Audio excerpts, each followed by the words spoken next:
Fala galera do canal Botafogo Digital, isso mesmo, segunda-feira. Começando a semana, eu sou Carlos Albuquerque. Se você não conhece o canal, peço que você assista e se curtir o conteúdo, dá aquele like, compartilhe, se inscreva. O canal segue crescendo, estamos aí bem próximos dos 3.000 inscritos. Para um canal que tem apenas 2 meses, né? É um número muito significativo, mostrando aí que vocês estão curtindo de monte, né? Não só a campanha do Fogão, mas também o canal Botafogo Digital. Vamos falar do jogo de ontem, eu acabei não conseguindo gravar depois do jogo, da nossa vitória de 2-0 contra o Vasco, né? Uma vitória aí maiúscula do Fogão, encaçapamos o Vasco, enfim, e que a gente estava nessa expectativa aí desse jogo, num momento muito importante do Botafogo, né? Nessa trajetória de Brasileirão, depois do que passamos na semana passada, né? O Luiz Castro, que eu prometi que não ia falar mais o nome dele, mas enfim, talvez seja a última vez. Ele até fez uma postagem ontem no Instagram, tentando apelar para o lado emocional, né? Mas ele encerrou a sua conta no Twitter, não sei se é porque lá na Arábia, de repente, é proibido, não é bem visto, ou se ele não quis também aqueles comentários da torcida do Botafogo, né?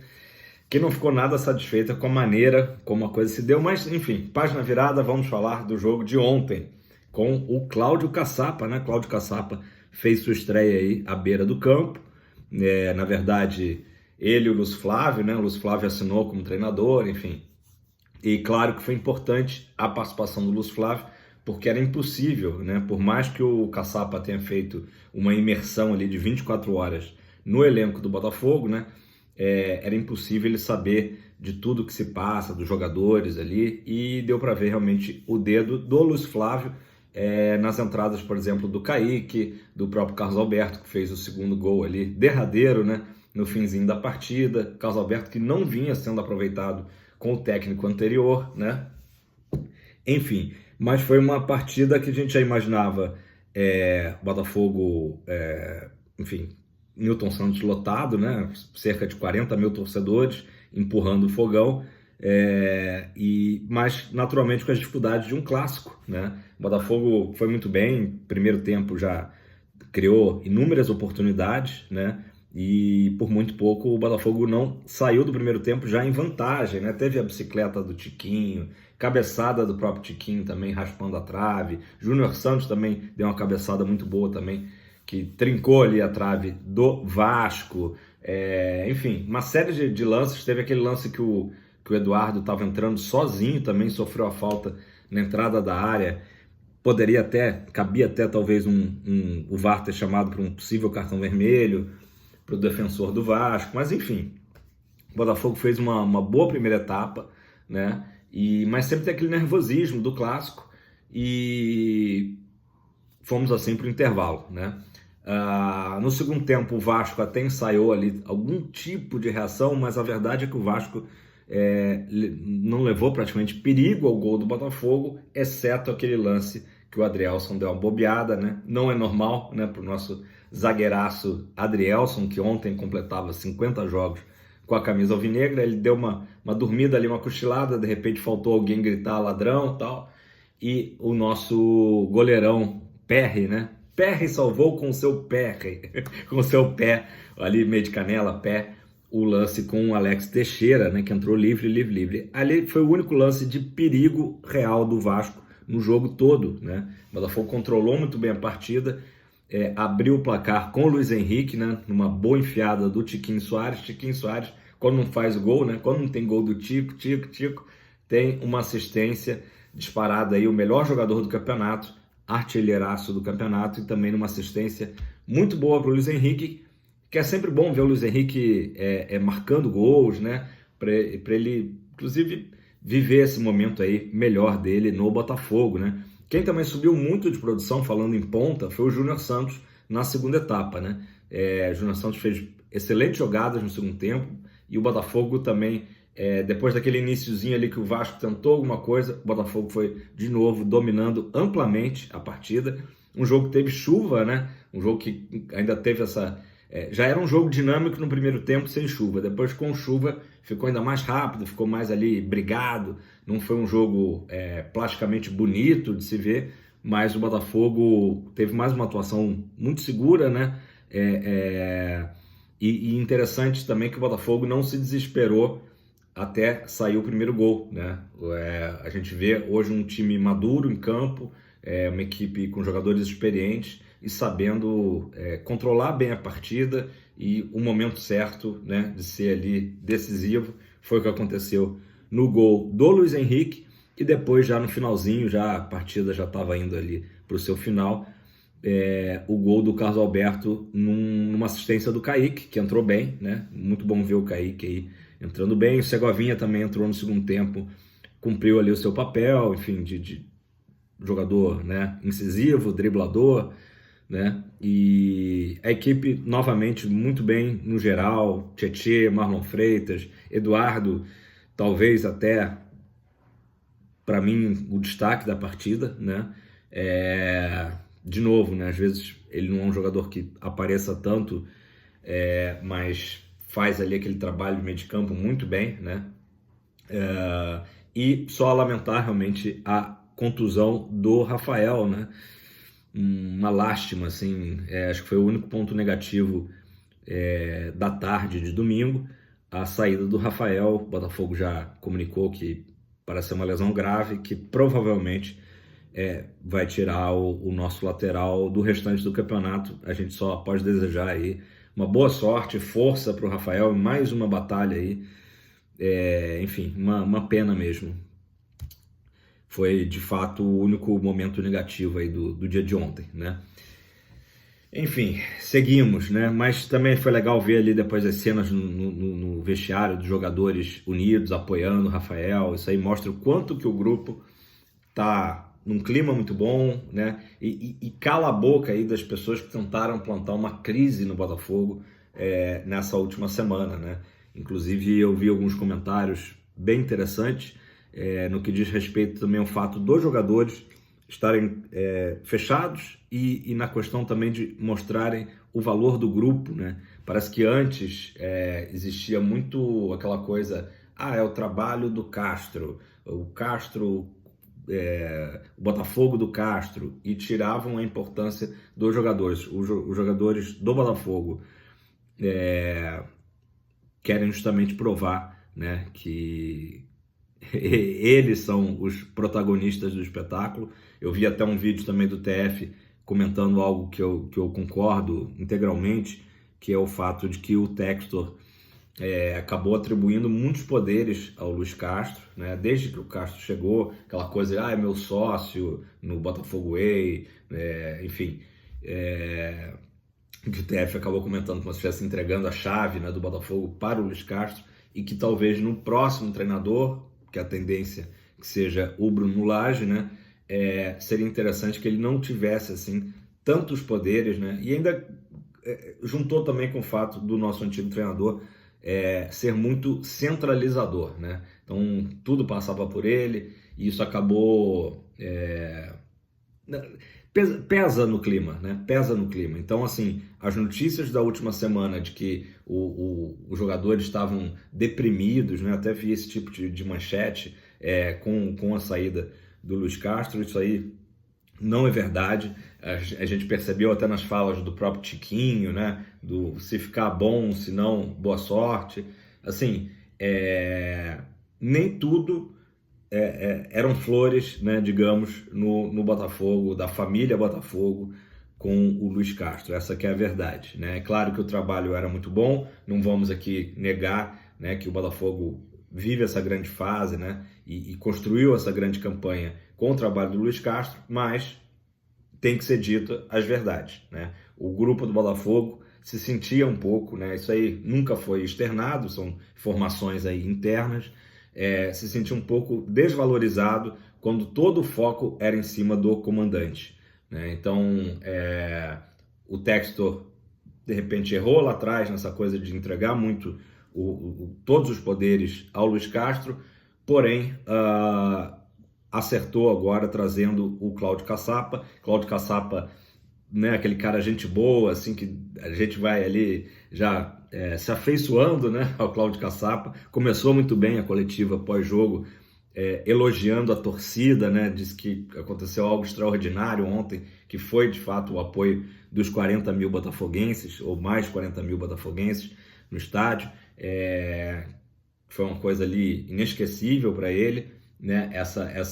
E o torcedor alvinegro entendeu que ontem era um jogo realmente um jogo chave nessa mudança aí de comando, justamente para mostrar que o Botafogo continua, né? E que foi exatamente a fala do grande narrador Luiz Roberto na transmissão da Globo no final do jogo, né? Essa fala aí ficou famosa com toda razão, né? Que ele disse: o Botafogo é muito grande, o Botafogo é maior do que qualquer pessoa, e é exatamente isso que eu quero passar para vocês, que mudou o comandante, mudou o comando, o Botafogo segue a sua vida, né?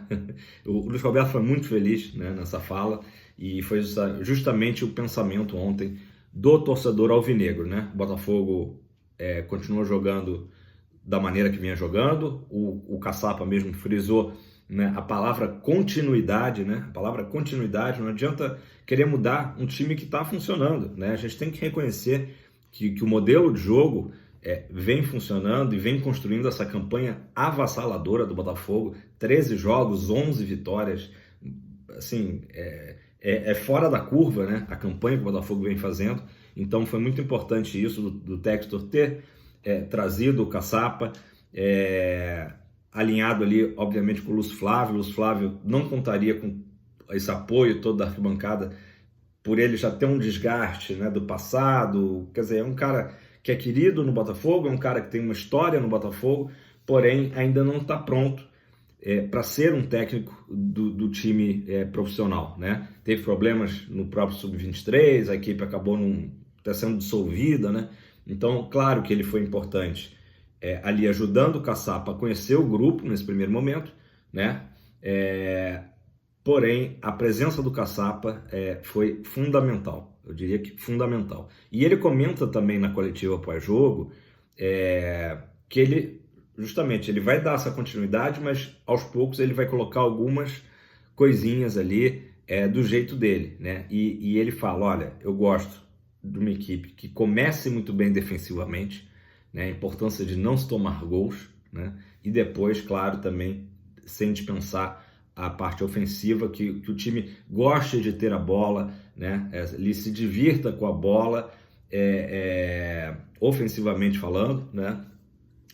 Mas também não seja aquela posse de bola só pela posse da bola, seja uma posse de bola construtiva e, enfim, visando, obviamente, o gol, né? Então, achei muito legal essas falas aí pós-jogo do Caçapa, realmente um cara aí, gente boa, né? Gente boa e muito conhecedor. Tanto é que lá no Lyon, como auxiliar, ele era praticamente um auxiliar de defesa, né? Ele foi zagueiro, né, no Atlético Mineiro, no próprio Lyon, né? O Lyon, gente, ele, só para contextualizar, era uma equipe ali que nunca tinha sido campeã francesa e no início dos anos 2000 emendou 7 títulos seguidos. O Caçapa fez parte dessa equipe, né, jogando, e aí quando se aposentou, continuou na equipe, mais ou menos como o Carly, né? O Carly agora que vai continuar agora exercendo um cargo aí no Botafogo, só que no caso do Caçapa, auxiliar mesmo ali de campo, né? Diretamente o Carly vai fazer provavelmente algo mais voltado para a base, integração da base, o profissional, um pouquinho diferente. Mas o Caçapa é um cara muito focado na defesa, né? Na defesa. E precisaremos ter uma defesa forte na próxima rodada, já olhando aí para o próximo domingo, às 18h30, lá na Arena do Grêmio, onde novamente enfrentaremos o segundo colocado, né? Quando a gente enfrentou o Palmeiras foi assim, e agora, de novo, esse jogo aí de líder e vice-líder, apesar da distância grande, né? São 7 pontos. O Grêmio acabou vencendo no final de semana. Hoje eu vejo assim destacado no campeonato, né? O campeonato está muito embolado, né? O Botafogo, claro, está com essa distância à frente, até o Cavalinho do Fantástico ontem de novo, né? Brincou, claro que isso aí é uma brincadeira do Cavalinho, né? Brincou do quanto que ele está isolado lá na frente, segue o vice-líder, aquela coisa toda. Mas enfim, eu vejo o campeonato, o Botafogo, o Grêmio, o próprio Flamengo e o Palmeiras estão se destacando no pelotão ali da frente para um G4 de Libertadores. Com o Bragantino também dando uma subida. Na próxima rodada vai ter um jogo interessante, que é o Bragantino recebendo o São Paulo, né? O São Paulo que também venceu no fim de semana. O Bragantino passou pelo Corinthians, o São Paulo venceu o Fluminense no sábado. Então ali é um jogo também que seria bom um empatezinho, né? Se for para a gente torcer, Bragantino e São Paulo, seria bom um empatezinho para segurar essas duas equipes. E outro jogo também muito interessante que a gente vai poder ver no sábado às 9 da noite é o Palmeiras recebendo o Flamengo, né? É um jogo também que o empate seria bom ou até mesmo a vitória da equipe da casa, o Palmeiras, já que o Flamengo está um pouquinho à frente. Então, visualizando aí resultados para ajudar o Botafogo. E o Botafogo no domingo, de novo, uma situação que, se acontecer uma derrota, não vai ser trágico, né? O Botafogo ainda vai ter 4 pontos à frente, mas um empate também seria muito bom e a vitória então nem se fala. Teremos aí a semana inteira de treinamentos com o Cláudio Caçapa. Certamente já vai ser possível que ele conheça melhor o grupo, que ele reforce essa situação né, de defensiva do Botafogo, né? O Botafogo que obviamente tá com uma boa defesa no campeonato, né? Cuesta e Adrielson jogando muito. O Cuesta não tomou o cartão amarelo, isso foi fundamental, né? Ontem. Mas o Grêmio é perigoso, ainda mais jogando nos seus domínios. Querendo ou não, tem o Luizito Soares, né, que é um jogador que a gente sabe da capacidade dele. Então vai ser um jogão. Já estamos na segunda-feira, já estamos pensando no domingo às 18h30 lá em Porto Alegre, né, essa partida aí que vai parar o Brasil, né? Vai estar todo mundo aí de olho. Os secadores vão tentar secar a gente, mas não vão conseguir. Então é isso, pessoal. Basicamente, sobre o jogo de ontem, acho que era isso que eu queria comentar com vocês. Comenta aí embaixo o que vocês acharam, né? Quem que foi o destaque da partida. Acho que para mim foi o Eduardo, mas vários jogadores estiveram bem, né? É até difícil. O Tiquinho, ele mantém um nível de atuação, o Tiquinho, que assim, é impressionante. Até quando ele não marca gol, ele é decisivo, como foi ali no passe para o primeiro gol do Luiz Henrique, né? Galera, eu tenho que sempre mandar um salve para Paraíba, porque a galera paraibana do Botafogo tá demais. Tiquinho Soares, Luiz Henrique e Carlos Alberto. Um salve aí para a galera lá da Paraíba, né? E, enfim, o Botafogo segue aí trilhando o seu caminho. Teremos, né, uma semana bem mais tranquila do que foi a semana passada, né? E vamos acompanhar também as negociações. Só para fechar, o Caçapa na coletiva de imprensa, ele fez uma declaração ali que ele deixou uma brechazinha de uma permanência no Botafogo, o que vai contra até o que a gente vinha trazendo, até pela nota que o próprio Leon, né, emitiu. O Textor, né? O Textor ontem também postou, né? Parabenizando o Cláudio Caçapa, né? Que agora ele também era um dos escolhidos. E eu falei para você, palavras do Textor, né? Eu falei para você, Caçapa, que esses garotos eram especiais. Então, assim, eu senti uma brecha do Caçapa em querer ficar. Claro que ainda é muito cedo para a gente dizer se seria uma boa, se não seria uma boa. Comenta aí embaixo o que você acha, né? Desde que, claro, isso também não gere nenhum problema com o Leon, e eu sei que o Textor vai saber lidar muito bem com essa situação. Mas eu senti um desejo do Caçapa, né? Ele gostou tanto do grupo que ele encontrou, que deu para perceber um desejo dele até de prolongar, né? E quem sabe de interino passar para técnico mesmo do Botafogo. Enquanto isso, seguem as negociações com o Bruno Lage, que é o desejo do Textor, né? É a prioridade do Textor. E caso ele venha, talvez dentro de uma semana, 2, a gente não sabe quanto tempo vai levar essa negociação. Beleza? Já vai dar 20 minutos, galera. Uma boa semana a todos. Em alto astral, como sempre, fogão na cabeça. Tamo junto. Valeu!